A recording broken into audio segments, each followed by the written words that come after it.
Now, look, I know it's not front of mind right now, but Labor is hardly more capable at managing the economy than it is at keeping Australians safe.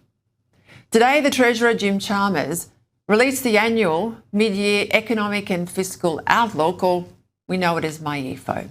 In it, the federal deficit blows out from about $10 billion last year to almost $40 billion this year.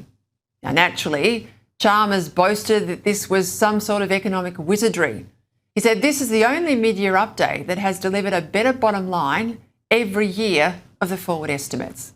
Sure, it's a great line for the media, but the reality is that there's still debt and deficit as far as the eye can see.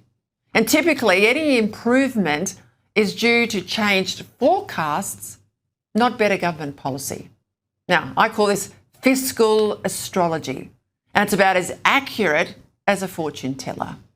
Indeed, the only actual policy decision the government has made that cut debt and deficit has been not renewing your power bill subsidy, because that was supposed to be temporary, and so it is.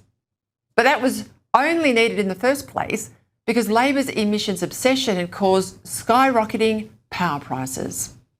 Labor's basic problem is addiction to spending, starting with its spending on itself.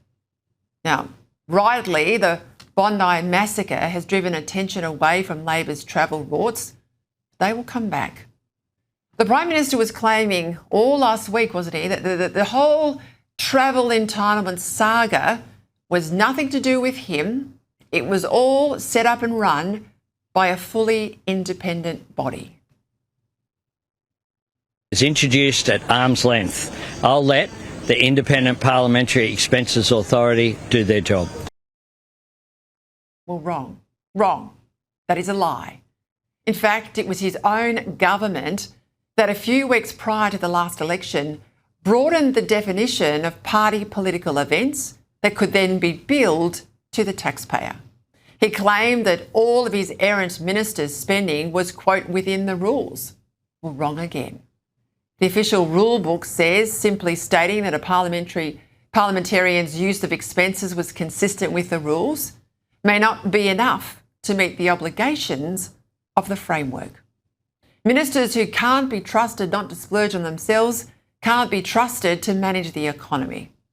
Weak on national security, weak on budget management. No wonder our country is in real trouble.